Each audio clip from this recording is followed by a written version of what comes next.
नमस्कार मित्रांनो, मी आहे अतुल नगरकर आणि आज आपण पाहतोय ऑगस्ट 2011मध्ये जी महाराष्ट्र सेट परीक्षा झालेली आहे त्याचा paper number 1 question paper set ए आणि यामधला पेपर 1 मधला युनिट नंबर 2 रिसर्च ॲप्टिट्यूड आणि त्यातले आपण 6 प्रश्न आज अभ्यासणार आहोत। प्रश्न संख्या आहे 7 ते 12।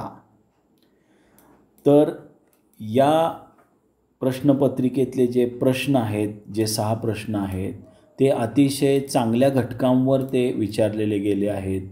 तर या व्हिडिओमध्ये आज आपण सेरेंडिपिटी म्हणजे काय, त्याच्यानंतर क्वालिटेटिव्ह रिसर्च म्हणजे काय, रिसर्च रिॲलिटी म्हणजे काय, तसेच एथनोग्राफी ही काय संकल्पना आहे, या सर्वांचा आज आपण या प्रश्नांच्याद्वारे अभ्यास करणार आहोत। तर चला सुरू करूया। या व्हिडिओमधला पहिला प्रश्न आणि एकूणच या प्रश्नपत्रिकेतला हा 7वा प्रश्न। ज्ञानामध्ये नव्हे तर कल्पनेत ज्या गोष्टी विशिष्ट संदर्भाशिवाय खऱ्या मानल्या जातात त्या म्हणजे पुरावे, मूल्ये, मोजमापे, भारांकन। Belief, unlike knowledge, refers to things that one accepts as true without any specific proof, value, measure आणि वेटेज। तर या ठिकाणी आपण बिलीफ म्हणजे काय तर विश्वास। Belief unlike knowledge refers to things that one accepts as true without any specific proof. Without any specific proof म्हणजे काय, पुराव्याशिवाय सत्य मानला जातो। विदाउट एनी स्पेसिफिक प्रूफ हे शेवटची ओळ बघा, सत्य मानला जातो, ॲक्सेप्ट्स ॲज ट्रू। विश्वास हा ज्ञानापेक्षा वेगळा असतो। इथं 2 शब्द बिलीफ आणि नॉलेज हे 2 शब्द वेगवेगळे आहेत। आता विश्वास हा ज्ञानापेक्षा वेगळा असतो कारण तो विशिष्ट पुराव्याशिवाय सत्य मानला जातो। विशिष्ट पुराव्याशिवाय सत्य मानला जातो म्हणजेच काय तर या आपल्या प्रश्नाचं उत्तर प्रूफ जरी असलं तरी पण आपल्याला इथं 2 टर्म लक्षात घेण्याच्या आहेत। पहिली टर्म आहे ती म्हणजे बिलीफ, BELIEF बिलीफ, आणि दुसरी टर्म आहे ती म्हणजे नॉलेज, बरोबर, नॉलेज। आता बिलीफ किंवा विश्वास हा वैयक्तिक अनुभव, भावना किंवा सांस्कृतिक प्रभावावर आधारित असतो। म्हणजेच त्याला पुराव्याची गरज असते का हो? नाही। म्हणूनच आपण म्हटलं ना विदाउट एनी स्पेसिफिक। म्हणजेच काय, विश्वास हा ज्ञानापेक्षा वेगळा असतो कारण तो विशिष्ट पुराव्याशिवाय सत्य मानला जातो, बरोबर। म्हणून आपण इथं म्हटलं की विश्वास किंवा बिलीफ वैयक्तिक अनुभव, भावना किंवा सांस्कृतिक प्रभावांवर आधारित असतो। आता ज्ञानाविषयी बघूया। नॉलेज, ज्ञान हे पुराव्यांवर आधारित आणि वस्तुनिष्ठ असते। म्हणजे ज्ञानासाठी पुरावा आवश्यक आहे पण बिलीफसाठी पुरावा आवश्यक आहेच असं नाही आहे। विश्वासासाठी पुरावा आवश्यक आहेच असे नाही किंवा कल्पनेत पुरावा आवश्यक आहेच असे नाही। म्हणून प्रूफ किंवा पुरावे हे उत्तर आपले आहे। ए इज आवर ॲन्सर। पुन्हा एकदा वाचतो। ज्ञानामध्ये नव्हे तर कल्पनेत ज्या गोष्टी विशिष्ट संदर्भाशिवाय खऱ्या मानल्या जातात त्या म्हणजे पुरावे। आता प्रश्न पुढचा बघा। शास्त्रीय संशोधनाच्या दृष्टीची सत्यता म्हणजे। आता शास्त्रीय संशोधनाच्या किंवा वैज्ञानिक संशोधनाच्या असे देखील आपण म्हणतो। ह्याचे ऑप्शन काय आहेत? शास्त्रीय संशोधनाच्या दृष्टीने सत्यता म्हणजे मतप्रवाह, अनुभवजन्य स्थिती, गृहीत धरलेल्या गोष्टी, समज आणि कल्पना। Reality for scientific research exists in the opinion, empirical world, assumption आणि नोशन। म्हणजे सत्यता म्हणजे काय तर इथं सायंटिफिक रिसर्च हा शब्द अतिशय महत्त्वाचा आहे।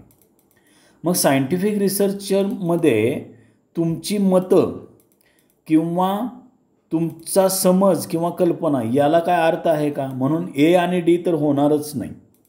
मग राहिला प्रश्न इम्पिरिकल वर्ल्ड आणि ॲझम्पशन. बरोबर, गृहीत धरलेल्या गोष्टी आणि अनुभवजन्य स्थिती. आता सायंटिफिक रिसर्चमध्ये अनुभवजन्य स्थितीला खूप महत्त्व आहे. जे अनुभवाने तुम्हाला सिद्ध करायचं आहे त्याला शास्त्रीय संशोधनामध्ये अधिक महत्त्व आहे. म्हणून आपलं उत्तर काय येणार आहे? बी होणार आहे. गृहीत धरलेल्या गोष्टी, हां, शास्त्रीय संशोधनामध्ये काही गोष्टी गृहीत धरायला लागतात, त्याला ॲझम्पशन किंवा हायपोथेसिस असं आपण म्हणतो.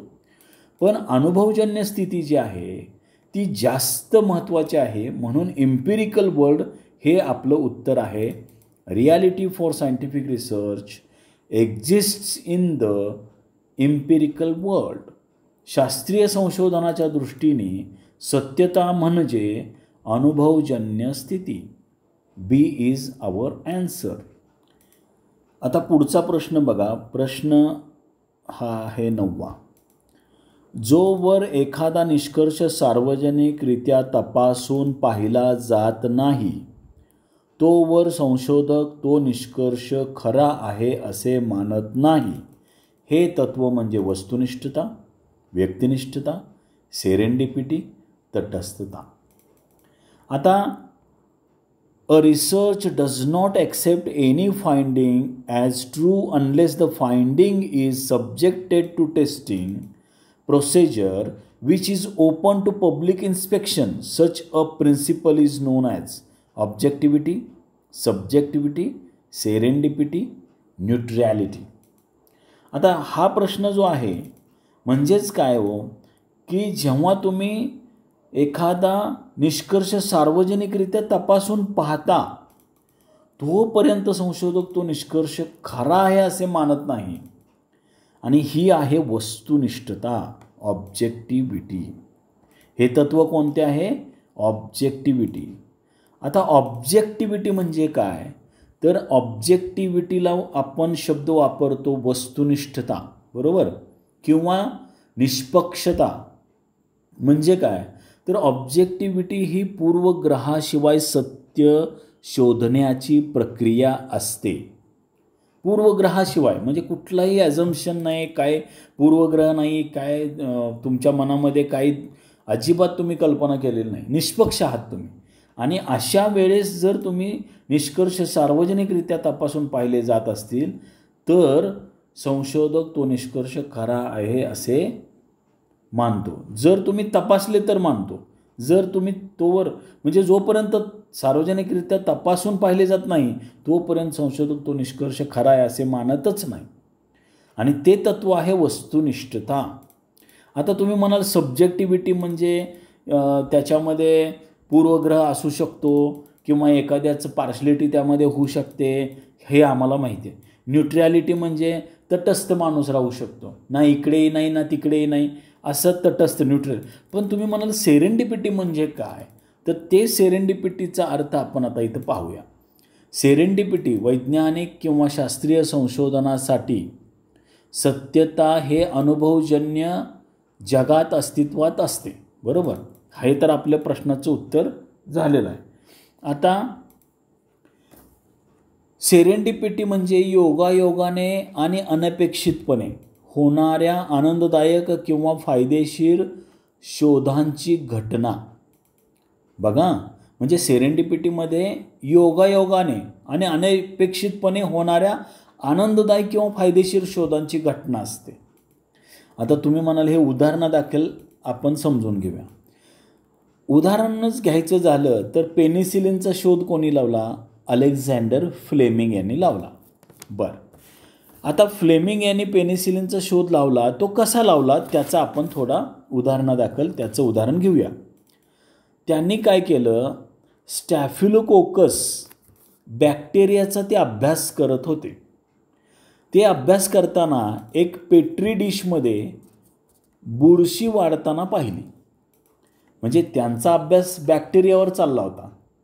पण अचानकच दुसऱ्या दिवशी सकाळी आले आणि त्यांनी पाहिलं की बॅक्टेरिया मरून गेला आहे आणि ती जी बुरशी वाढलेली आहे बशीमध्ये त्या मधील बुरशीमुळे बॅक्टेरिया मरून गेलेला आहे आणि मग त्यांच्या लक्षात आलं की या बुरशीमुळे बॅक्टेरियाचा नाश झालेला असल्याने त्यांनी ते लक्षात घेतले आणि त्या बुरशीचा वापर करून पेनिसिलिनचा शोध लावला.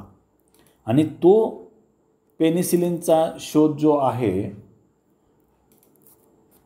तो शोध हे संशोधन म्हणजे मेडिकल क्षेत्रासाठी एक वरदान ठरले.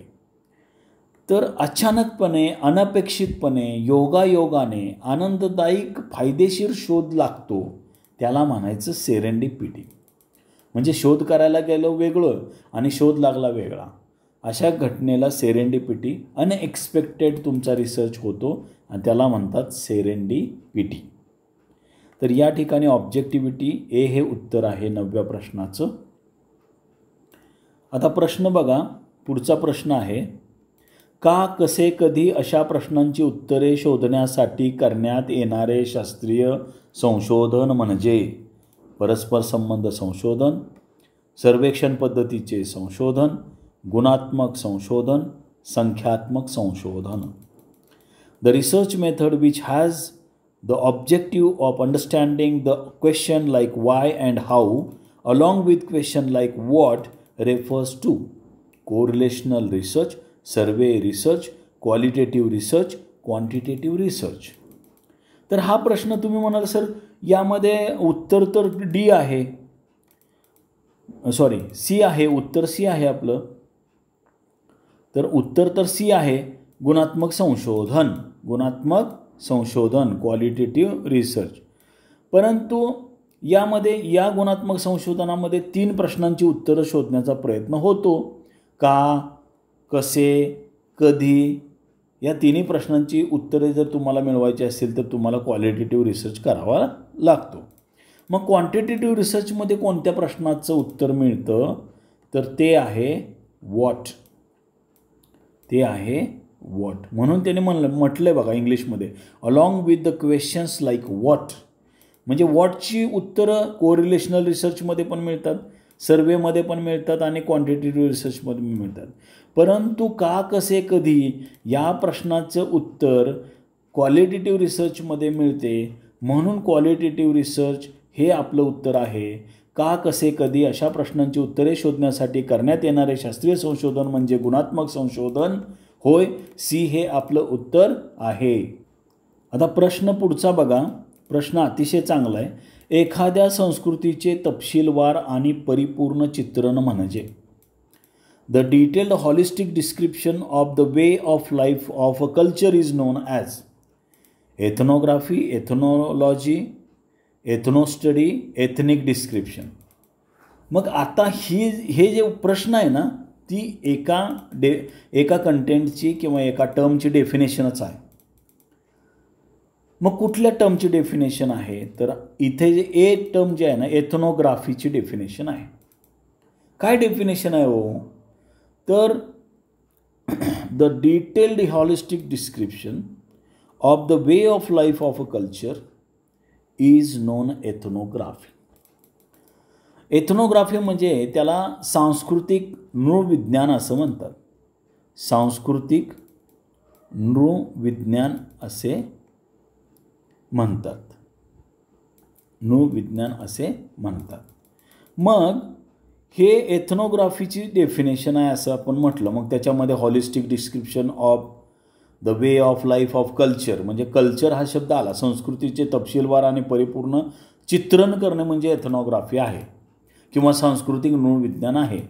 मग याच्यामध्ये चालीरीती असतील, परंपरा आहे, सवयी आहेत, या सर्वांचं आणि सामाजिक जीवन यांचा सखोल अभ्यास या एथनोग्राफीमध्ये केला जातो. ठीक आहे.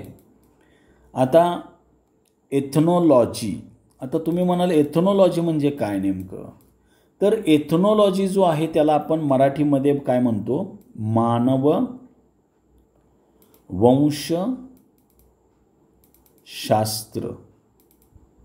मानववंशशास्त्र म्हणजे एथनोलॉजी. यामध्ये विविध संस्कृती आणि समाजाचा तुलनात्मक आणि विश्लेषणात्मक अभ्यास केला जातो.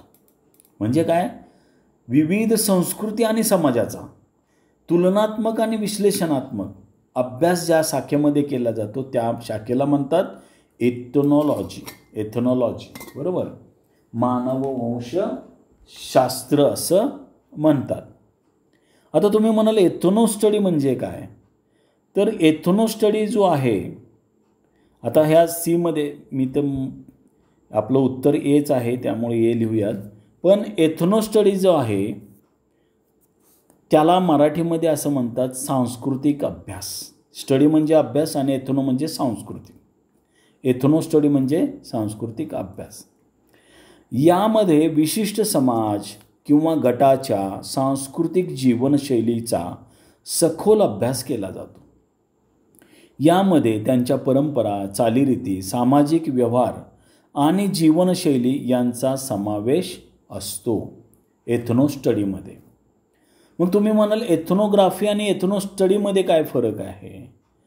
तर सांस्कृतिक नृविज्ञान किंवा एथनोग्राफीमध्ये चालीरीती आणि इकडं पण चालीरीती, तिकडे परंपरा, इकडे पण परंपरा, सवयी, इकडे पण सवयी किंवा सामाजिक व्यवहार आणि सामाजिक जीवन यांचा सखोल अभ्यास. म्हणजे सामाजिक जीवन आणि चालीरीती, सामाजिक जीवन आणि परंपरा यांचा सखोल अभ्यास कशामध्ये केला जातो? एथनोग्राफीमध्ये केला जातो. परंतु याचा जो आहे एथनॉलॉजीमध्ये काय केलं जातं? विशिष्ट समाज किंवा गटाच्या सांस्कृतिक जीवनशैलीचा. इथं तुम्ही सांस्कृतिक, तो समाज कुठलाही असू शकतो, पण एथनो स्टडीमध्ये विशिष्ट समाज किंवा गटाच्या सांस्कृतिक जीवनशैलीचा सखोल अभ्यास केला जातो. या ठिकाणी मात्र सांस्कृतिक नृविज्ञान किंवा एथनोग्राफीमध्ये तो विशिष्ट समाज असेलही नसेलही त्या सर्वांचा अभ्यास, सखोल अभ्यास त्याच्यामध्ये एथनोग्राफीमध्ये केला जातो. म्हणजे काय? एथनोग्राफी ही थोडी ब्रॉडर टर्म आहे, ब्रॉडर कन्सेप्ट आहे.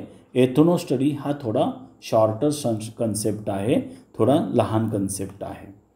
आता शेवटचं जे आहे एथनिक डिस्क्रिप्शन, याच्याबद्दल पण आपण थोडी माहिती घेऊया. एथनिक डिस्क्रिप्शन, तर एथनिक डिस्क्रिप्शनला वांशिक वर्णन असं म्हणतात. वांशिक वर्णन असे म्हणतात. वांशिक वर्णन असे म्हणतात एथनिक डिस्क्रिप्शन. तर डिस्क्रिप्शन म्हणजे वर्णन आणि एथनिक म्हणजे वांशिक. तर या ठिकाणी याचा अर्थ असा आहे, विशिष्ट वांशिक गटाच्या वैशिष्ट्यांचे, परंपराचे, जीवनशैलींचे काय केले जाते?